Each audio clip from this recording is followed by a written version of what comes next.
दोस्तों, आप फार्मिंग या खेती के बारे में तो जानते ही होंगे। साथ ही आपने सोलर पैनल के बारे में भी सुन रखा होगा। ये धीरे धीरे काफ़ी प्रचलन में आ रहा है, जिसकी हेल्प से हम सोलर एनर्जी या कहें सनलाइट से बिजली बना सकते हैं। मगर क्या आपने ऐसी तकनीक के बारे में सुना है जिसमें हम बिजली पैदा करने के साथ साथ ही अपनी फसल की पैदावार को भी बढ़ा सकते हैं? इस तकनीक को कहा जाता है एग्री वोल्टेक्स, और आज के इस वीडियो में हम इसी के बारे में जानेंगे।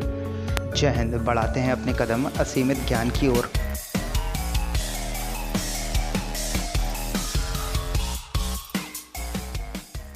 एग्री वोल्टेक्स जिसकी हम आज बात करने जा रहे हैं, उसे एग्रो फोटोवोल्टेक्स या एपीवी भी कहा जाता है। जैसा कि नाम से ही समझ में आता है, इसमें एग्रीकल्चर और इलेक्ट्रिसिटी का कुछ मिक्सचर है। इस तकनीक की कल्पना 1981 में एडोल्फ गोकेट और आर्मिन जिस्टरो ने की थी, जो जर्मन फिजिस्ट थे, और इसका पहला प्रोटोटाइप जापान में 2004 में अकीरा नागासामी द्वारा तैयार किया गया था।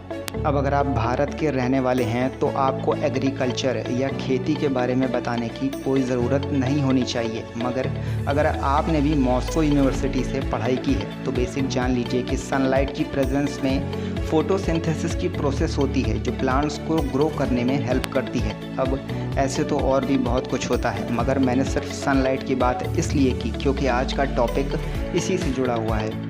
अब सोलर पैनल्स की बात करें तो ये सनलाइट का यूज़ करके इलेक्ट्रिसिटी को बनाते हैं। इसमें सेमीकंडक्टर सिलिकॉन मौजूद रहता है, जो लाइट के फोटोन से रिएक्ट करके इलेक्ट्रिसिटी को जनरेट करता है। मगर हमें आज के अपने टॉपिक के लिए इसके वर्किंग प्रोसेस को जानने की ज़रूरत नहीं है। मैं आपको सरल भाषा में समझाता हूँ। हमें सोलर पैनल को लगाने के लिए कोई ना कोई जगह की ज़रूरत होती है, चाहे वो घर की छत हो या किसी बस स्टॉप की छत हो या कोई भी जगह जहाँ पर सनलाइट प्रॉपर पड़ रही हो, उस जगह पर हम सोलर पैनल को इंस्टॉल कर सकते हैं। अब अगर हम इन्हीं सोलर पैनल को अपनी फसल के ऊपर कुछ इस तरह लगाते हैं कि सूरज से आने वाली रोशनी पौधों पर पूरी तरह से न पड़ के पार्शली पड़े। पार्शली से मतलब कि इमेजिन एक तरफ का पौधा 2 घंटे सनलाइट में है और फिर 2 घंटे छाई में, और इसी तरह की साइकिल हमारे पूरे ही फसल पर हो रही हो।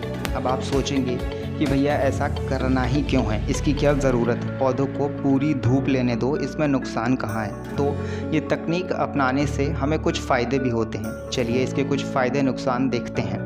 इससे पौधों में पानी की मात्रा या वाटर फ्लो बना रहता है, सब अच्छे से चलता रहता है। अगर सीधे धूप में रखा जाए तो तेज़ गर्मी की वजह से इनमें मौजूद पानी उड़ जाता है या कहिए एवापोरेट हो जाता है।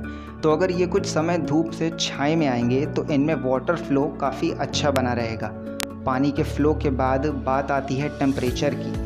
कई ऐसी फसलें होती हैं जो थोड़े कम टेम्परेचर में या नॉर्मल टेम्परेचर में अच्छी तरह से ग्रो करती हैं। ये सोलर पैनल्स की शेडिंग तेज़ धूप में छाया देकर वहाँ के टेम्परेचर को भी थोड़ा ठंडा रखती है।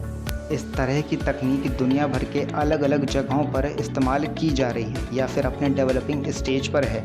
इसके यूज़ से फार्मिंग में 30% तक की बढ़ोतरी भी देखने को मिलती है। मतलब वाटर फ्लो और टेम्परेचर कंट्रोल से ही पौधे की ग्रोथ 40 से 50% तक बढ़ जाती है। हाँ, ये हर जगह कारगर नहीं होता है। जैसे कि अगर आपको गेहूं की खेती करनी है तो उसमें उगने के लिए अधिक मात्रा में सूरज की रोशनी की ज़रूरत होगी, जहां पर ये पैनल्स को लगाना कोई समझदारी नहीं है। उसी तरह जिन भी फसलों को उगने के लिए ज़्यादा तापमान या सनलाइट की नीड हो, वहाँ ये काम नहीं आते। और साथ ही ग्रीन हाउस जैसी फार्मिंग पर भी सोलर पैनल्स का कोई काम नहीं रहता।